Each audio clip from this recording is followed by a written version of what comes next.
na ikaw pong sarap ito. Hi Ayaw. po. Kayo po pala yung tito ni Jasmine, di ba? Ako si Jobert, tito ni Baby Jasmine. Ako po pala si Ashley. Pinsan at best friend po ako ni Jasmine. Nakakatuwa naman po na finally na-meet na po kita.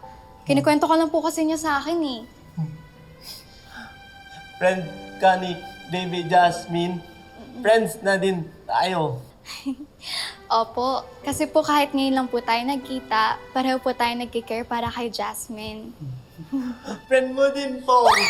Wait lang po! Ayoko!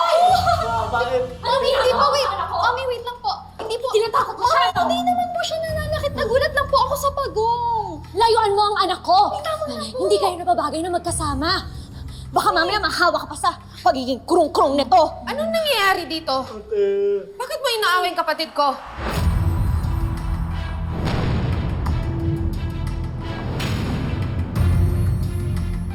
Sino nagbigay sa'yo ng karapatan ng bungangaan ng kapatid ko, ha? Teka lang, Marge. Magdahan-dahan ka naman. Wala naman akong ginagawang masama. Tinatanong ko lang naman kung bakit magkasama sina Ashley at Jobert. Hindi. Galit siya kay Jobert kanina. Sabi niya, alayo daw ako. Sigaw niya, Jobert. Robert, kalma lang, ha? Jobert, hindi ako galit. Malakas lang talaga ang boses ko. Hindi ko rin fault kung na-misunderstood mo yon at masyado kang sensitive. Kahit tanungin mo pa si Ashley. Kaya kilala kita, ha? At kilala akong kapatid ko, hindi siya marunong magsinungaling. Kung may inis ka sa akin, ako ang harapin mo. Akong pagmalditahan mo. Diyos ko, sa oras na makita kitang inaaway mong kapatid ko, ako ang makakalaban mo. Jobert, halika na.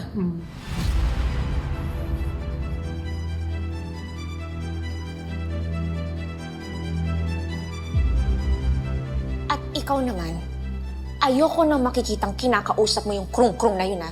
Naiintindihan mo? Iwasan mo yung pamilyang yan.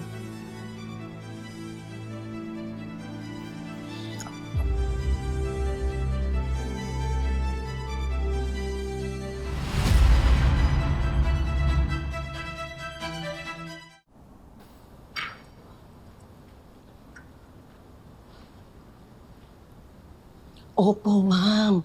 Tinala ka ni Ma'am Marge si Ma'am Thea. Ganun pala siya. Pagdating sa kapatid, ma'am, para siyang nagiging tigre.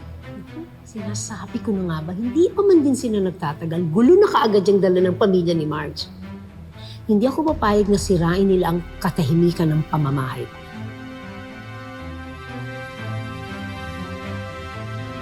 Gusto ko, bantayan mo yung mga kilos nila Evelyn at Jobert. At kapag meron kang nakitang mali na ginagawa ng mag-ina, i-report mo kaagad sa akin, ha? Nagkakaintindihan ba tayo? Ma'am, pinag-i-espiya niyo po ako? Nireklamo ka? Ay, wala po. Sige, ma'am, sige. Kailangan mahanapan natin sila ng butas o kasiraan para mapilitan si Greg na palayasin sila.